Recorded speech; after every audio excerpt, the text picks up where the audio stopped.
Hello, everybody. We're the Bestlers, just so you can see our whole family over here, because right now I'm just standing here. I'm David Bestler. My wife, Marnie, is standing in the back. And we were asked to speak to you today as representatives of the parent body. And I thought the best way to do that would be to try to tell you about WTA from our experience. WTA from the inside, how it works. You'll hear that. You heard a little bit from Rami, and you'll hear a little bit later from Jeff. But I think if I tell you what it looks like from our experience, hopefully it'll resonate with you a little bit. I thought I might start with just a little bit of background. Marnie is an optometrist. That's my doctor. She grew up on Long Island and in Queens, went to yeshiva, spent a year at Bar Ilan, and then Queens College, and became an optometrist. I'm a veterinarian. I'm one of the few Orthodox veterinarians you might find in the world. I grew up in Muncie, and I went to yeshiva my whole life. I spent 5 years in Israel, in combination between yeshiva and the army. And so, as a result of that kind of life experience, Marnie and I, we love science, we love nature, we love the outdoors, we both really love learning, and we have a real respect for Yiddishkeit and yeshiva education. So when it came time to look for a school for our boys, what we wanted was a yeshiva, a complete yeshiva that taught halacha and gemara and musar and had davening in school, a real yeshiva experience like we had growing up. And a place that had a strong love for Israel, since we had a real tie to Israel. Also a place with a great secular education with the rigorous academic standards.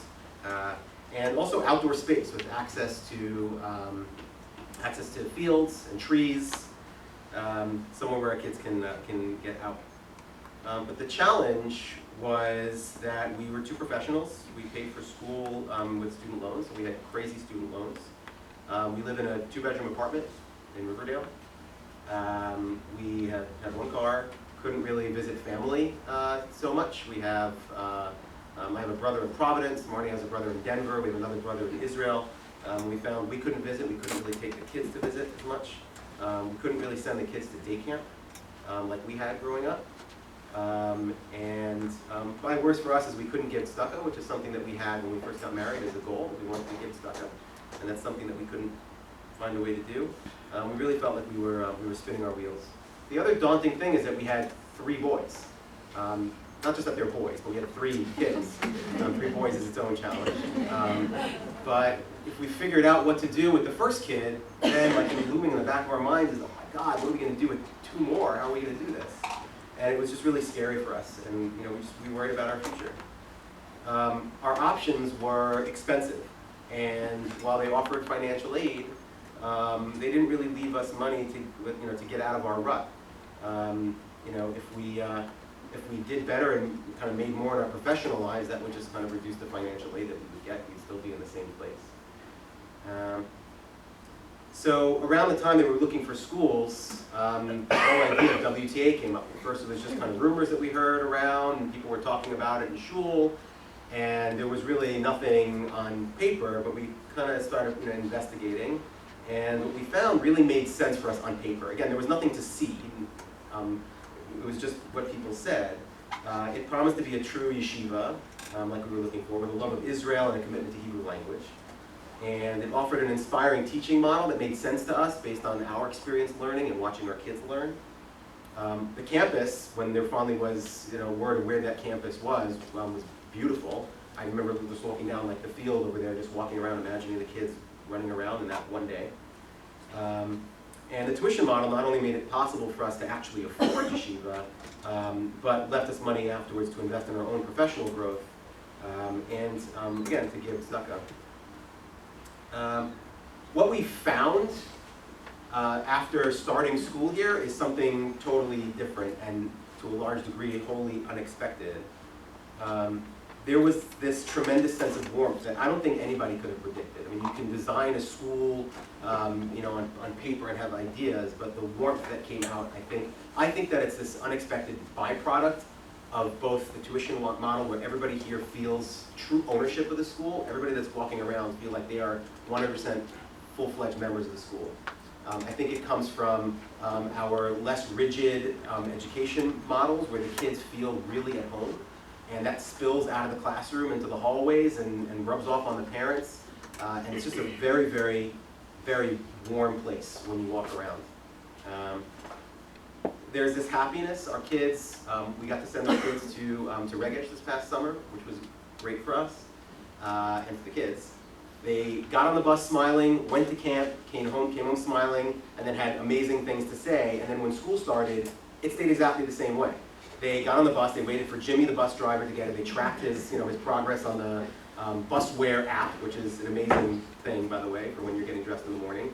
And they were waiting for him to get there. They got down, they ran out the door, smiling to get on the bus. And then when they got off the bus, the first day, smiling the same way, just like they had come from camp. It's really this continuation, and their happiness is the same. And I expected school. School's school. Kids would go to school. Oh, I go to school again. They're just happy to get on the bus and happy when they get off. So I can tell you again how it works in the school. That's for other people to tell you. I can tell you what we see coming home, getting off the bus. There's this love of Yiddishkeit that we are just so. I can't tell you how grateful I am that I see it. We have all sorts of Zmiros singing in the shower. That happens. The kids learn stuff. It comes out in the shower. At least our kids, what they learn at school comes out in the shower. There's all sorts of singing, all sorts of Hebrew songs in the shower. Gabriel, that's our middle son, he likes to say things in Hebrew because, I quote, it's fun to say things in Hebrew. Anything that he can find to say in Hebrew, he likes to say in Hebrew, and that's his thing. Benjamin, who's our youngest, just started the pre-K program here. He's 4.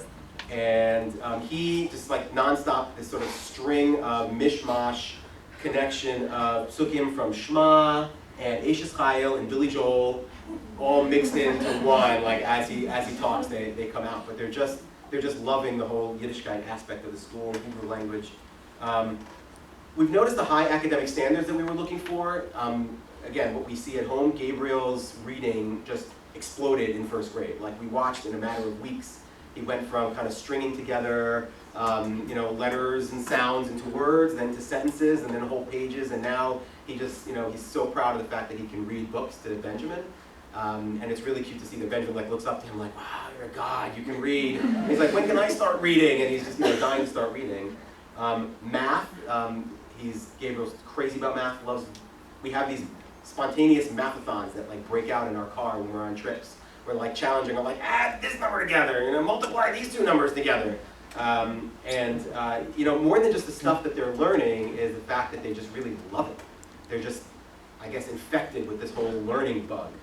They really, really enjoy it. So WTA has really, I feel, turned, and we have had other experiences with other schools, WTA has turned the relationship between the parents and the schools on its head. It's upside down. So, in other schools, I kind of get the feeling the school has its way. This is the way it works. The parents have to figure out how to do that. Here, the school goes out of its way to figure out ways to do things that make sense for the parents. For example, we started school a week before Labor Day this year so that the parents didn't have to figure out, what you do with your kids between summer and when school started. Because that made sense, so why not do it? The tuition model itself, we figured out this is what parents can pay for school, the rest we'll figure out. But it has to make sense for the families first.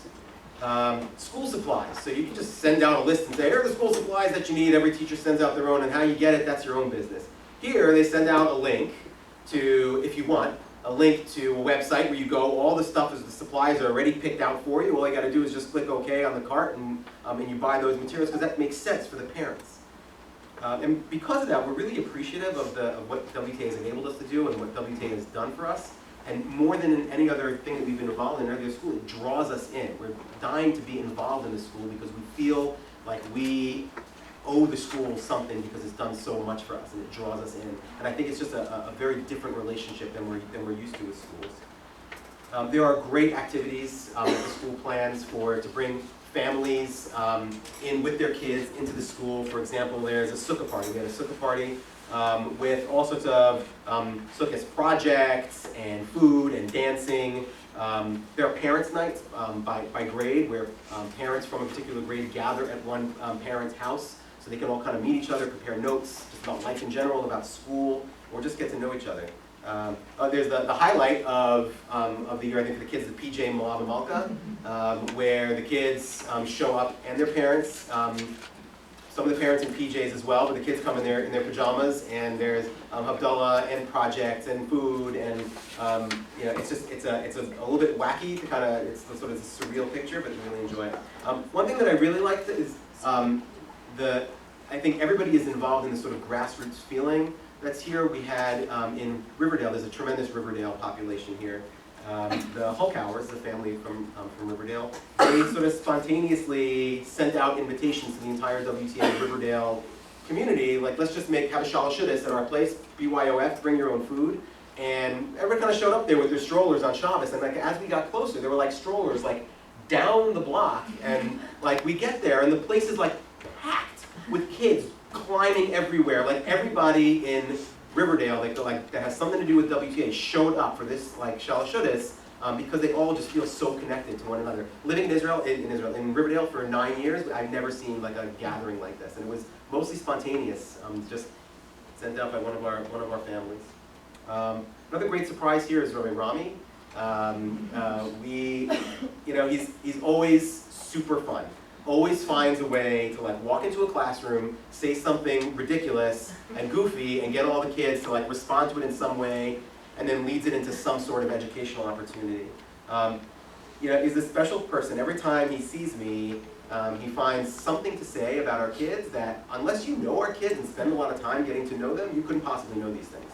And he'll say these things to me, and it makes me realize how much time he spends getting to know our kids. All the teachers are like that. Also, as a result of the kind of small group learning that they do, they get to know each and every kid. We had a death in the family, and Gabriel mentioned it to Morad Ganit, who was like the most motherly, loving person you'll ever meet in your life. And he mentioned it to her, and she right away sent us an email and said, is it okay if I talk to Gabriel about it? And that kind of came out, like in groups, she was like, talking to the class about it, if they had questions. It really kind of got involved in our lives.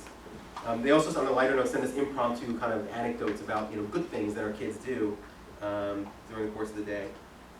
I just wanted to share with you a feeling that I had, which summarizes what I wanted to convey to you, which is the first day of school. So Gabriel was in school first. He was here in kindergarten and first grade, and now he's starting second grade. And this year Benjamin started as well. This is our first time we actually have two kids in the same school. It has always been, our dream to send our kids to yeshiva. And after that day, Marnie just sent me this picture, and I'm just walking along with my cell phone, and I pull it out, and I see this picture, and like right away, I guess like what washed over me is like, thank God we found a way. We have. These are my boys, they're smiling, they're wearing their yarmulkes. You can't see it over here, but Gabriel's tzitzis are sticking out over there. And this is them together in their yeshiva. It's their yeshiva, This is our yeshiva. We finally found like a home, and our boys have found that. Anyway, I'm happy to talk to any of you guys about this. If you want to catch me afterwards, you can tell I'm a WTA fan. I'm happy to talk to any of you. Thank you.